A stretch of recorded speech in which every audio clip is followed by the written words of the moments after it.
Arogansi Bupati Pati adalah cerminan arogansi pemerintah. Dia menaikkan pajak secara ugal-ugalan, yaitu 250%. Dan lalu menantang, silahkan rakyat demo, jangankan 5.000, 50.000 pun saya tidak akan mundur. Darah saya mendidih. Sebab sejatinya yang dia hina bukan saja rakyat Pati, tapi secara hakikat dia telah melecehkan kedaulatan seluruh rakyat. Namun Bupati Pati bukanlah satu-satunya musuh rakyat, tapi juga pemerintah pusat. Kita lihat bagaimana Sri Mulyani terus memajaki rakyat mulai dari A sampai Z. Mulai dari timur sampai barat. Padahal apa yang dia sebut pajak itu adalah darah kita. Dan dia sedang mengisap darah kita hingga titik penghabisan. Belum lagi si Nusron ingin merampas seluruh aset rakyat. Mulai dari tanah, rumah, dan warisan lain. Lalu kemudian Ketua PPATK Ivan Yustitiavandana merampas uang rakyat di bank. Ekonomi kolaps, terjadi rush money. Kerugian di pasar saham puluhan triliun dan potensi kerugian ribuan triliun. Ekonomi goncang, roda ekonomi berhenti berputar. Dia menumbangkan negara seorang diri. Sepatutnya hukuman yang pantas untuk dia adalah hukuman mati. Tapi karena dia adalah bagian dari tim perampok, dia tetap aman. Sebab ternyata pemblokiran 31 juta rekening yang dilakukan PPATK hanyalah sebuah simulasi menuju payment ID yang akan diluncurkan Bank Indonesia dan akan diresmikan Presiden Prabowo. Jadi pada tanggal 17 Agustus, di hari yang katanya Indonesia merdeka, pemerintah akan memborgol seluruh rakyat dan sebuah sistem perbudakan digital dari New World Order yang di dalam Kristen disebut sistem antikris. Atau dalam Islam disebut sistem Dajjal akan diberlakukan. Kita semua akan dipaksa masuk. Semua keuangan kita di bank, tabungan, saldo, investasi, transaksi, bahkan pulsa yang Anda beli, semua akan diawasi dan dicatat oleh sistem ini. Semua terhubung ke NIK alias data asli kependudukan Anda. Intinya kita semua akan dijajah dan diperbudak. Anda tidak bisa lagi mengkritik kebijakan pemerintah yang menindas rakyat, sebab data Anda langsung dikenali. Dan mereka akan membekukan rekening Anda kapan saja mereka mau. Intinya, merekalah yang menentukan siapa yang bisa hidup, siapa yang tidak. Dan ngerinya mereka melakukan ini dengan sangat cepat dan tergesa-gesa agar kita tidak punya waktu untuk mempersiapkan perlawanan. Jadi untuk semua penjajahan dan perbudakan pemerintah, maka tidak ada alasan lagi untuk tidak melakukan people power. Cukup sudah pemerintah menindas rakyat. Semakin kita diam, semakin kita diinjak-injak.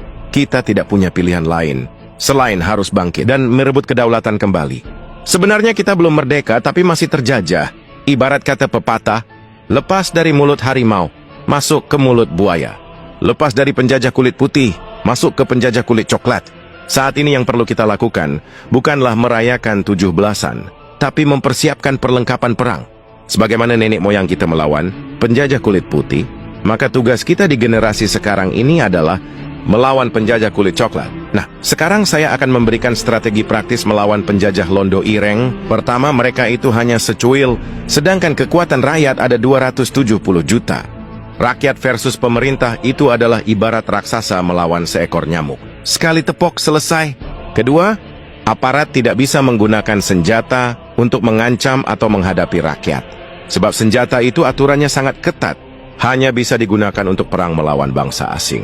Dan ada azas kepatutan dalam membawa senjata. Jika masyarakat tidak membawa senjata, maka aparat tidak boleh membawa senjata. Terkecuali yang dihadapi adalah teroris atau bandar narkoba.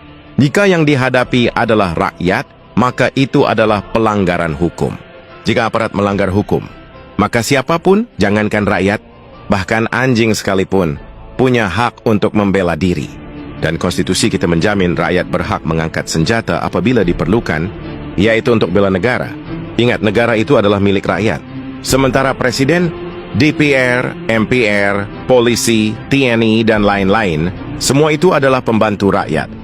Silakan baca konstitusi kita UUD 1945 pasal 1, kedaulatan berada di tangan rakyat. Jadi kekuasaan tertinggi berada di tangan rakyat. Jadi jika aparat yang hanyalah pembantu rakyat menggunakan senjata untuk mengancam dan menakut-nakuti rakyat, maka rakyat sebagai majikan jauh lebih berhak lagi menggunakannya. Sekarang kita akan masuk ke bagian praktisnya. Yang kita takuti saat ini bukanlah perang, tapi sistem. Sebab jika perang terjadi, maka kita semua berhak mengangkat senjata. Tapi sistem ini adalah monster yang bisa melumpuhkan kita secara halus. Mengapa rakyat takut menunjukkan kekuatannya? Jawabannya karena mereka takut diciduk, takut dipenjara. Sistem. Inilah yang menjadi momok menakutkan bagi rakyat, sekaligus menjadi alat bagi penguasa. Tapi dengar, bahkan sistem ini pun bukan tidak punya kelemahan. Dan kali ini saya akan bocorkan apa kelemahan sistem ini, dan niscaya pihak penguasa akan takut jika rahasia kelemahan sistem ini dibongkar. Oke, kelemahan dari sistem atau aturan hukum adalah anonim. Ada sebuah prinsip yang telah lama saya pelajari. Mengapa anonim sangat bebas? Karena sangat sulit ditangkap. Kata kuncinya adalah no face, no chase. Artinya, tidak ada wajah, maka tidak ada pengejaran. Faham sekarang? Yap, artinya jika Anda berani melawan penguasa, tapi wajah Anda kelihatan, maka Anda telanjang dan terbuka untuk dilenyapkan. Sekarang mungkin Anda bertanya, oke, tapi anonim itu kan untuk di internet? Bagaimana dengan people power di lapangan? Jawabannya sama, yaitu topeng. Jadi jika rakyat bangkit menunjukkan kekuatannya, maka jangan pernah biarkan celah kelemahanmu terbuka barang sedetik pun. Jika Anda ingin tetap bisa tidur nyenyak di malam hari, gunakan topeng itu sepanjang aksi. Anda bisa membuka sesekali bagian hidung untuk menghirup udara segar. Tapi jangan pernah membukanya selama Anda masih di medan perang. Inilah yang menjadi kelemahan mahasiswa. Tiap kali mereka melakukan aksi, mereka membiarkan wajahnya dikenali. Di mana kamera dan CCTV merekam wajah mereka. Dan akhirnya mereka diciduk di rumah. Dan ketika teror itu mulai terjadi, maka disitulah mereka mulai ciut. Ibarat Batman, dia adalah seorang tokoh terkenal. Tapi ketika dia beraksi dan memakai topeng, maka dia menjadi pangeran malam. Bebas dan tak dikenali. Kemudian langkah berikutnya adalah, semua gedung dan kantor pemerintahan itu adalah milik rakyat. Jadi tiap kali people power terjadi, jangan takut menduduki dan menyegel gedung itu. Itu semua adalah milik rakyat, dari uang rakyat. Nah, jadi rakyat berhak melakukan apapun atas semua yang dimilikinya. Yang tidak bisa adalah jika Anda merusak properti milik privat orang lain, alias bukan properti plat merah. Lalu yang ketiga yang perlu Anda ketahui, semua aksi ini apapun yang terjadi, dijamin konstitusi. Ingat pasal tertinggi dalam konstitusi ada pada pasal pertama. Kedaulatan ada di tangan rakyat. Ketika rakyat berjuang untuk mengembalikan kedaulatan rakyat, maka apapun resiko yang terjadi di baliknya, itu masih tetap konstitusional. Atau aksi konstitusional. Sedikit disclaimer, saya bukan mempengaruhi untuk anarkis, hanya memberi edukasi hukum sesuai konstitusi. Saya tetap berharap pemerintah mundur, walau hanya dengan demonstrasi biasa. Walau biasanya itu jarang terjadi. Dan bagian terakhir ini, mungkin juga perlu Anda ketahui agar Anda tidak takut.